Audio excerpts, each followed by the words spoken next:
Dan untuk keluarga almarhum Bang Yos, saya mohon maaf. Saya sangat menyesali perbuatan saya, namun saya hanya ingin menyatakan bahwa saya hanyalah seorang anggota yang tidak memiliki kemampuan untuk menolak perintah dari seorang jenderal. Ya, memang si Baradae sudah minta maaf ya dan mengakui segala kesalahannya. Memang di agama kita atau di agama lain pun itu selalu diajarkan saling maafkan.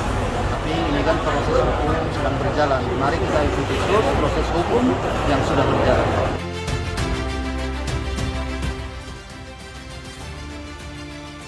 Assalamualaikum warahmatullahi wabarakatuh. Selamat malam pemirsa. Sidang lanjutan pembunuhan berencana terhadap Brigadir Nofriansah Yosua Huta Barat terus digelar dan hari ini dengan terdakwa Barada Richard Eliezer menghadirkan 12 saksi.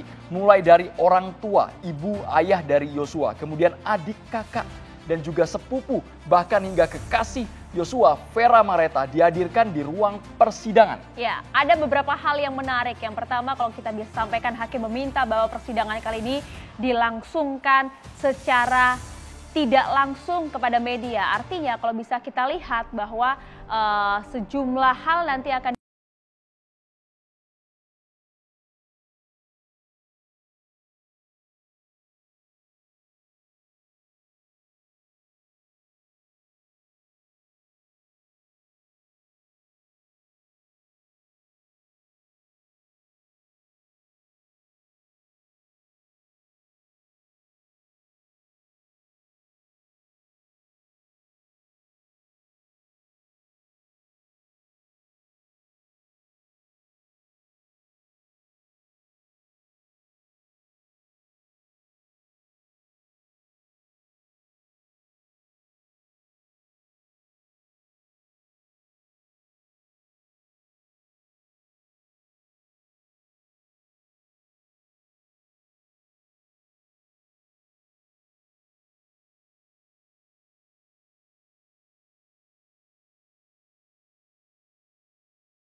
Keluarga yang mendampingi. Selain itu, yang menarik bukan hanya dari sisi pihak keluarga, tapi juga kuasa hukum keluarga Brigadir Yosua juga duduk.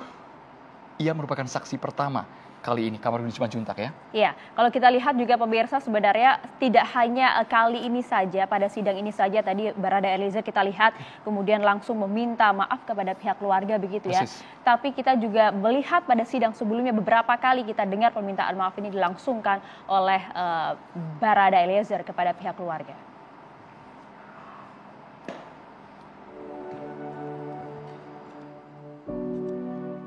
Saya menyampaikan turut berbelasungkawa yang sedalam-dalamnya untuk kejadian yang telah menimpa almarhum Bang Yos. Saya berdoa semoga almarhum Bang Yos diterima di sisi Tuhan Yesus Kristus. Dan untuk keluarga almarhum Bang Yos, Bapak Ibu, Resa, serta seluruh keluarga besar Bang Yos, saya mohon maaf. Semoga permohonan maaf saya ini dapat diterima oleh pihak keluarga. Tuhan Yesus selalu memberikan kekuatan serta penghiburan buat keluarga almarhum Bang Yos. Saya sangat menyesali perbuatan saya, namun saya hanya ingin menyatakan bahwa saya hanyalah seorang anggota yang tidak memiliki kemampuan untuk menolak perintah dari seorang jenderal. Terima kasih.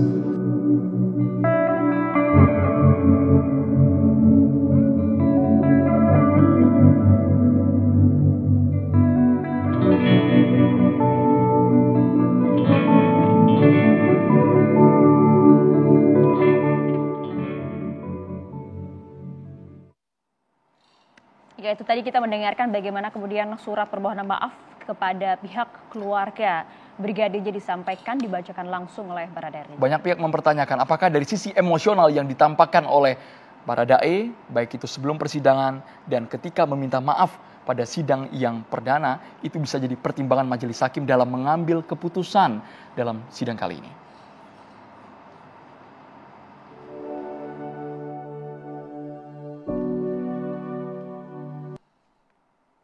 Ya, Ya, kalau kita lihat juga, kita saksikan juga dalam persidangan dan juga kita dengar beberapa pernyataan yang memang pihak keluarga ini turut mendoakan Richard Eliezer agar kemudian diampuni oleh Tuhan. Ini kemudian jawaban dari Ibu Brigadir Joshua. Emang awalnya kemudian banyak pihak termasuk dari pihak keluarga yang kemudian begitu sulit untuk memaafkan karena kalau melihat bagaimana kemudian Bribka RR bisa menolak permohonan itu, mengapa kemudian Richard Eliezer tidak? Kan di agama kita atau di agama lain itu selalu diajarkan saling memaafkan. Tapi ini kan proses hukum sedang berjalan. Mari kita ikuti terus proses hukum yang sudah berjalan.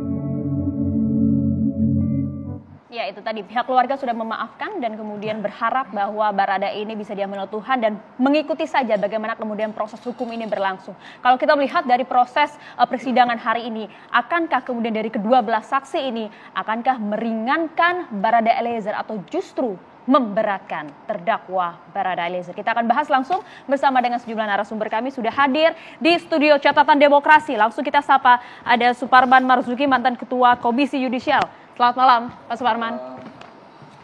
Kita juga masih akan menunggu kehadiran dari aktivis HAM Haris Ashar yang saat lagi mungkin akan hadir di meja Catatan Demokrasi. Saat ini kami juga sudah menghadirkan pakar hukum pidana, Bang Teguh Nasrullah. Assalamualaikum, selamat malam, Bang Teguh Nasrullah. Boleh sambil cek mic-nya, Bang? Tes. Aman. Okay. Aman. Selanjutnya kami juga menghadirkan praktisi hukum Bang Firman Wijaya. Assalamualaikum, selamat malam Bang Firman Wijaya. Assalamualaikum, selamat malam. Salam sehat selalu. Sehat selalu Bang. Kita boleh ke Bang Teguh Nasrullah melihat hari ini sidang yang cukup berbeda adalah ketika audionya tidak boleh dinyalakan saat siaran langsung di TV. Jadi kami hanya melihat visualnya saja. Mungkin peserta di ruang persidangan bisa mendengarkan, tapi kalau untuk masyarakat kan tidak tahu sama sekali Bang Nasrullah. Apakah itu hal yang wajar dalam proses persidangan atau ada hal yang mencurigakan? Secara hukum, secara berbagai hal. Baik, saya jawab terlebih dahulu bahwa memang di sini ada dua hal yang saling bertentangan ketika kita membenturkan dan menerjemahkan azas atau prinsip transparansi. Ya, satu sisi perlu transparansi kepada publik, tapi di sisi lain juga harus dijaga proses peradilan itu agar tidak melanggar hukum. Nah, transparansi kepada publik dalam penanganan sebuah perkara sebenarnya sudah diakomodir dengan terbuka untuk umum. Jadi siapapun boleh datang ke ruang sidang, duduk dan mendengar di ruang sidang. Namun terbatas. Diskusi-diskusi atau tanya jawab cross examination di ruang sidang itu tidak boleh diperdengarkan kepada orang-orang yang akan menjadi saksi atau ahli dalam perkara tersebut yang belum memberikan keterangan. Ada suatu keharusan yang ditentukan di dalam undang-undang bahwa saksi-saksi atau ahli yang belum memberikan keterangan dilarang masuk ke ruang sidang, dilarang mendengar persidangan itu. Mendengar dari media apapun artinya ya? Pada dasarnya tidak boleh dia masuk ke ruang sidang. Awalnya begitu, azasnya kan seperti itu. Tapi tujuannya adalah agar dia tidak mendengar keterangan di ruang sidang itu. Nah, kemudian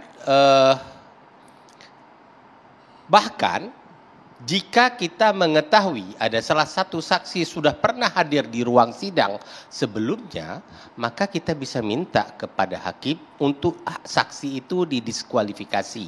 Nah, dalam konteks itulah bahwa mungkin inilah yang menyebabkan hakim mengambil sikap terbuka untuk umum tapi terbatas. Nah, dulu dalam kasus Jessica, saya melakukan protes keras kepada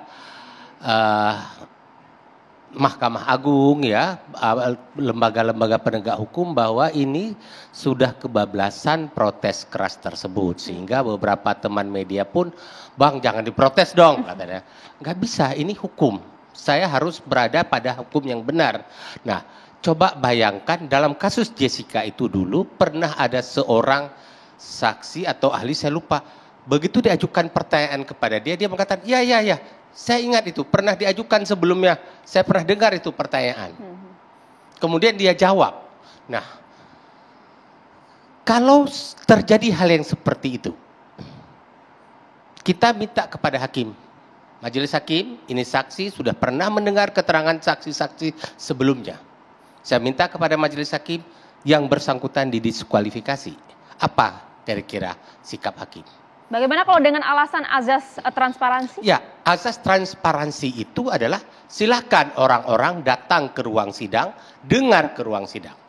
Tidak ditutup, namun tertutup dan tidak boleh datang orang-orang yang akan menjadi saksi atau ahli yang belum memberikan keterangan. Bang Teguh Nasrullah, menjaga ini juga kan artinya saksi. mematahkan opini liar di luar sana yang mengatakan wah jangan-jangan ada intervensi nih. Kok hari ini bisu, tidak ada suara sama sekali. Berarti tidak benar ya itu ya? Ada landasan hukumnya ya Bang? Saya tidak ingin berdebat tentang kemungkinan wah ini ada intervensi atau tidak. Tetapi saya mengatakan bahwa langkah transparansi yang dibatasi tersebut adalah seharusnya dilakukan oleh pengadilan.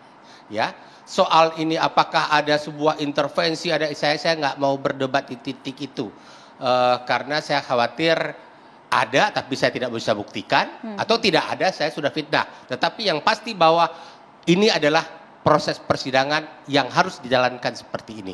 Kepada publik boleh melihat tapi publik tidak boleh ikut mendengar secara sangat terbuka karena ada orang-orang yang akan menjadi saksi. Coba bayangkan, berapa banyak saksi-saksi yang ada dalam perkara ini, ya? Kalau terbuka di semua itu, duduk di rumah dia nonton siapa yang memberikan keterangan, dia dengar baik.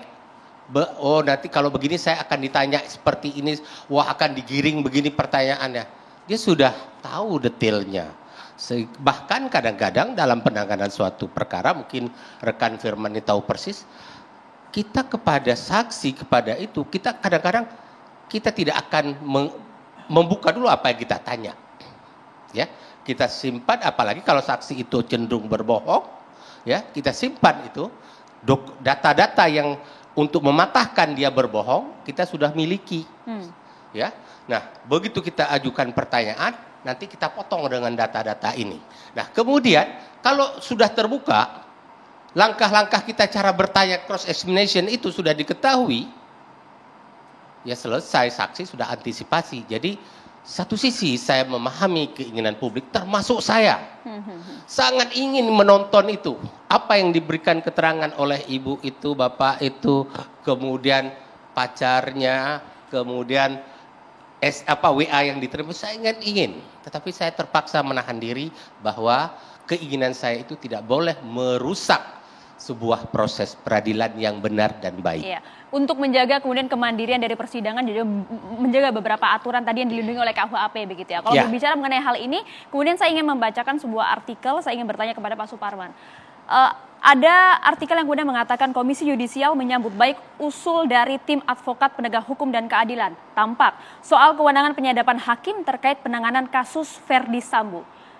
Jawabannya seperti ini, kami dengan dukungan dari teman-teman dan fasilitas dari Tampak, nanti kami akan tindak lanjuti sehingga perkara seperti ini bukan intervensi hakim, tapi untuk menjaga kemandirian hakim. Betulkah hal ini kemudian bisa dimungkinkan dilakukan? Iya, dimungkinkan saja. Kalau itu motifnya adalah bagian dari menjaga integritas, menjaga profesionalitas hakim, dimungkinkan saja untuk itu dilakukan. Tetapi tentu hasil dari penyadapan sebagai bagian dari kontrol pada pelaksanaan tugas kewenangan hakim jangan diumbar ke publik. Karena itu bagian dari rahasia yang dipegang oleh lembaga negara. Jadi tidak boleh diumbar ke publik, ini isinya, apalagi kalau persidangan sedang berjalan, harus dijaga proses itu sebaik-baiknya agar proses ini berjalan fair. Jadi kalau nanti hasil penyadapan, 2 kalau 3 kali penyadapan diungkap, ada pembicaraan ini, ada pembicaraan itu bisa merusak seluruh tatanan proses peradilan yang harus dihormati. Wajarkah hal ini pernah terjadi? Saya tidak tahu pasti ya, tetapi saya kira perkara-perkara tertentu tanpa diminta pun itu ada pihak yang berkeinginan atau berkepentingan untuk melakukan kontrol. Dan selama ini kan kita juga tidak pernah dibuka kecuali KPK. KPK pun mengungkapnya setelah perkara itu pihaknya tertangkap tangan, atau digelar persidangan di pengadilan, baru dibuka bahwa ini ada penyadapan gitu. Tetapi dalam proses kita tidak pernah mendengar ada pernyataan resmi bahwa pengadilan, sebuah proses peradilan di mana para pihak di persidangan itu, terutama hakim, disadap. Tapi kan ini sudah berjalan ya Pak Suparman. Kalau Ya. sudah berjalan seperti ini kan artinya intervensi dari pihak outsider tuh sepertinya kecil kemungkinan. Atau gimana? Karena kan awalnya wacananya macam-macam, ada mulai safe house, kemudian ada penyadapan, dan sekarang buktinya ya berjalan tetap di koridornya kan Jadi Pak. kasus besar yang kemudian menyita perhatian publik. Iya, ini kan peristiwa tindak pidana umum sebenarnya, tetapi kualifikasinya luar biasa. Dilakukan oleh aparat penegak hukum terhadap aparat penegak hukum, lalu ada skenario-skenario yang kemudian terbongkar, menimbulkan respon publik yang luar biasa. Dan kalau saja pengadilan, pemerintah pengadilan tidak memberikan atensi besar pada perkara ini, tentu bisa menimbulkan efek negatif pada aparat penegak hukum, tidak hanya kepolisian tapi juga kejaksaan dan hakim. Yang paling penting bagi kita adalah menjaga institusi penegak hukum ini bekerja profesional, tidak menjadi bagian dari problem penegakan hukum yang sudah runyam seperti ini. Itu pentingnya, saya kira itu. Oke, kita ke Pak. Boleh, silakan. Boleh? Silakan. Gini ya. Bang Teguh Nasrullah. Tentang penyadapan, saya termasuk salah satu tim yang melakukan studi banding dalam rangka penyusunan RUU KUHP ke berbagai negara. Di berbagai negara pun ada penyadapan, ya, untuk kasus-kasus tertentu. Tapi diatur sedemikian rupa tata cara dan prosedurnya serta syaratnya sangat ketat. Nah, yang tidak boleh adalah yang terjadi dulu-dulu sebelum ada hukum acara. Main sadap saja, tapi kita nggak tahu apakah ini sudah sesuai dengan ketentuan hukum atau belum. Oke. Nah, sekarang untuk penyadapan sudah ada hukum acaranya, tentu, tapi masih terbatas untuk tindak pidana korupsi yang sudah ada hukum Tadi sampaikan acaranya. KPK ya. Nah, bagaimana dengan tindak pidana umum lainnya? Nah, ini yang menjadi dilematis. Oleh karena itu saya dorong segera pada momentum ini DPR jangan bermain-main untuk pengesahan RUU KUHP, karena kelalaian Anda tidak menempatkan RUU KUHP pada prioritas yang utama. Publik akan mempersepsikan DPR itu kalau membahas undang-undang ada berair mata atau bermata air. Kalau undang-undang yang berair mata maka tidak kunjung disahkan. Tapi kalau bermata air buru-buru, sehingga berdasarkan informasi yang saya dengar tadi dari rekan Firman ya, bahwa RUU KUHP ini udah masuk prolegnas, dikeluarkan lagi karena memang RUU yang berair mata. Semoga didengar juga Bang, tapi kalau kita masuk ke dalam substansi. Baik, tapi yang menarik kita balik ke substansi 12 saksi ini, bagaimana bobotnya? Siapa yang paling menentukan dalam keputusan majelis hakim nantinya? Pak Firman dijawab sesaat lagi. Kita harus jeda dulu di catatan demokrasi pemirsa. Tetaplah bersama kami.